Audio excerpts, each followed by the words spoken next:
আজ চলে গেছিলাম নৈহাটি বড় মায়ের মন্দিরে। বড় মায়ের মন্দিরে গিয়ে আমার খুব ভালো লাগে, তাই আমি মাঝে মাঝে যাই। আসলে আজকে পুজো দিতে যাইনি, আজকে আমার ডাক্তার দেখাতে গেছিলাম, ওখান থেকে ফেরার পথে আমি বড় মায়ের মন্দিরে গিয়েছিলাম।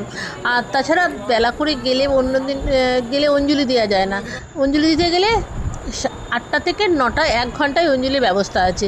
সেই জন্য আমি আজকে পুজো দিইনি, একটু নমস্কার করলাম, ঠাকুরকে দর্শন করে আমার খুব ভালো লাগছিলো। এত সুন্দর পরিবেশ, দূর দূর থেকে লোক আসে।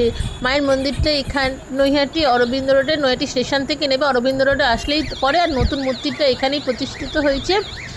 একটু ছবি তুললাম, খানিকক্ষণ থাকলাম, তারপরে মনটা ভরে যায়। আপনারা যদি আসতে চান, পুজো তো দিয়ে যে কোনো দিন যাওয়ায়, আর যদি আপনারা অঞ্জলি দিতে চান তাহলে সকাল সকাল এসে 8টা থেকে 9টা 1 ঘন্টায় অঞ্জলির ব্যবস্থা থাকে। আমি ঠাকুরমশাইকে জিজ্ঞেস করলাম, তাই আমি শনিবার যাব। তারপরে ওখান থেকে একটা টোটো ধরে বাড়ির পথে রওনা হলাম। আমি ভাটপাড়ায় থাকি, বেশি